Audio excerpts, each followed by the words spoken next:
분명히 같은 요양보호사인데 처우 개선비를 지급받는 분들이 있고 그렇지 못한 분들이 있습니다. 분명 요양보호사 처우 개선비는 오래전에 폐지된 것으로 알고 있는데요.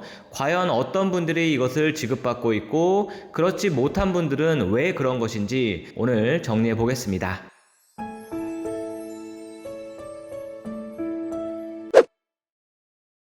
안녕하세요. 시니어세상의 강대표입니다. 일단 처우 개선비라는 것은 어떤 것일까요? 요양보호사의 열악한 근무 환경 개선 및 유사 직종과의 임금 격차 해소 등을 위해 국가인권위원회가 보건복지부에 권고를 해서 2013년부터 도입을 했고요. 10만 원씩 지급을 했었습니다. 그런데 2018년부터 사실상 정책이 폐지가 되었죠. 현재는 지자체마다 지급 여부가 다르게 운영이 되고 있습니다. 자, 분명히 처우 개선비라는 정책적 지원금이 꽤 오랫동안 있었습니다. 최근에 요양보호사로 근무를 시작하신 분들은 모르시는 분들이 아마도 많을 겁니다. 왜냐하면 2018년도 당시에 최저임금의 급격한 인상과 더불어서 정부에서는 이 처우 개선비를 기관으로 지급하는 장기요양급여에 포함해서 주겠다라고 정책을 바꿨습니다. 그 말은 결국 기관의 대표가 재량껏 줘도 되고 안 줘도 된다라고 사실상 떠넘긴 것이죠.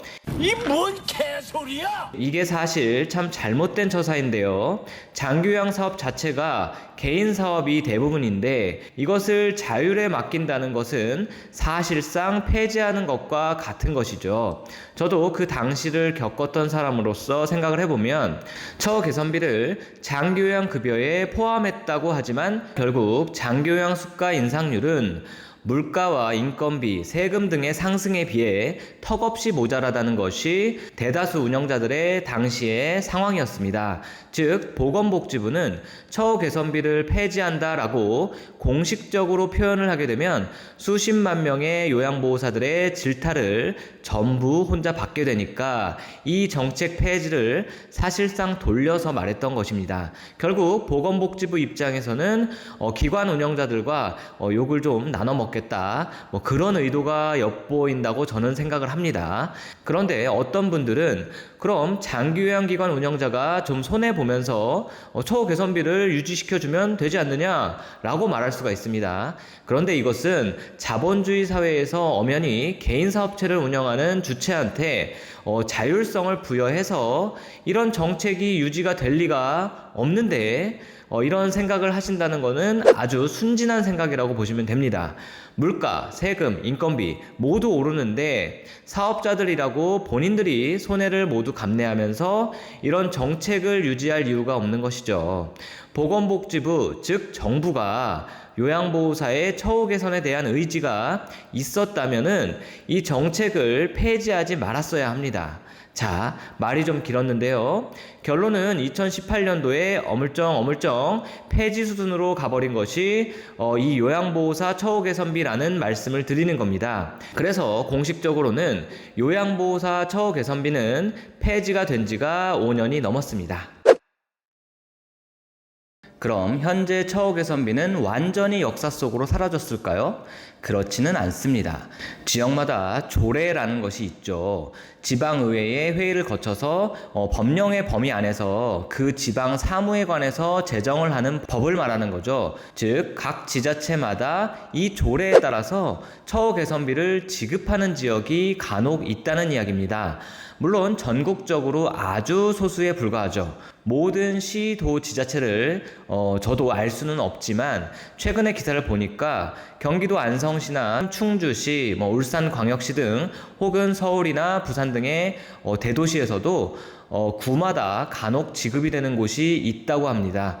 정확히 파악을 할 수는 없지만 확실히 아주 극소수의 지자체만 조례에 따라 지급을 하고 있는 것입니다. 그렇다 보니까 이 영상을 보시는 대부분의 요양보호사분들이 처우 개선비를 받지 못하고 계실 겁니다. 그만큼 거의 없다고 보시면 되는 거죠. 그런데 그나마 극소수가 받는 처우 개선비 그 금액도 천차만별이라고 합니다. 과거에는 10만 원이 일괄적으로 지급이 되었었지만 현재는 적게는 3만 원에서 많게는 15만 원까지 지자체마다 아주 다양하다고 하는데요. 그럼 그 지역에만 속하게 되면 이 처우 개선비를 지급받을 수가 있느냐? 이게 또 그렇지가 않습니다. 최근 울산광역시에서 처우 개선비를 가지고 법인시설과 개인시설에 따라서 차별을 두고 시행하고 있어서 문제가 있다는 지적이 기사화되었습니다. 즉 울산광역시가 조례에 따라 지원의 명분 없이 법인 소속 노인 요양시설 종사자만 요양보호사 처우 개선비를 지급하고 있어서 이는 개인시설 요양보호사를 차별하는 처사다. 즉 형평성 논란이 있다라고 문제를 제기한 것이죠. 그런데 좀 더 알아보니 개인시설과 법인시설의 차별 말고도 어찌 보면 차별을 받는 부분이 또 있었는데요. 어떤 내용이냐면요. 처우 개선비를 지급하는 지역이라고 하더라도 기본 조건이 충족이 되어야만 지급을 받을 수가 있는데요. 이것이 보통 3개월 이상 근로해야 하고 월 60시간 이상 근무를 한 요양보호사에게만 지급을 한다는 조건이 대부분 있다는 겁니다.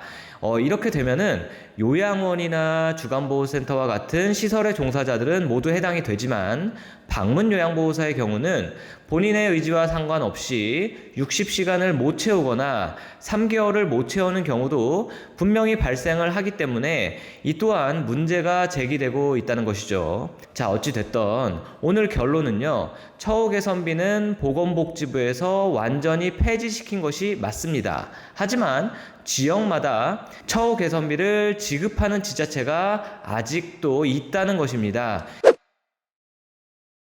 이 처우 개선비는 장기 근속 장려금과 마찬가지로 운영하는 대표가 지급하는 것이 아니라 결국 현재는 지자체에서 요양보호사에게 지급하는 것이기 때문에 운영하는 대표자들에게 부담이 될 것이 전혀 없습니다.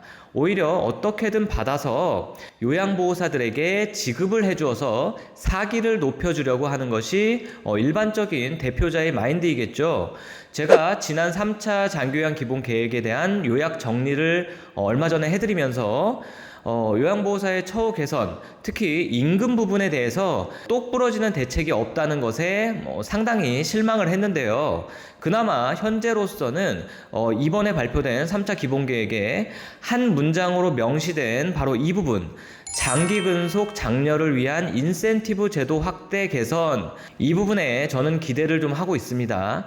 몇 번 제가 말씀을 드렸지만 장기 근속 장려 정말 중요하고 바람직합니다.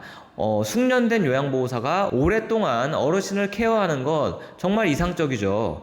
다만 문제가 좀 있습니다. 현재 3년 이상 근무해야 6만 원이 지급되는데 바로 그 금액도 이제 전반적으로 물가 상승에 비춰볼 때는 너무 작은 금액이 되어버렸습니다. 그래서 이 부분도 개선이 필요하고요.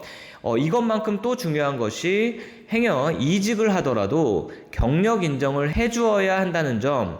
현재는 한 기관에서 3년을 근무해야만 지급을 받을 수가 있는데 이 또한 문제가 있어 보이죠. 물론 예를 들어서 기관에서 1년 근무하고 나서 퇴사하고 1년을 쉬고 다시 나와서 근무를 하는데 그런 정도의 긴 공백이 있는데도 경력을 인정해 달라는 것은 좀 무리가 있지만 퇴사를 했다 하더라도 몇 달 안에 바로 입사를 해서 근무를 이어간다면 인정을 해주는 것이 맞지 않을지 개인적인 생각을 해봅니다. 처우 개선비는 일부 극소수의 요양보호사만 지급을 받는 것이기 때문에 요양보호사 처우 개선이라는 말을 붙이기도 사실 민망합니다.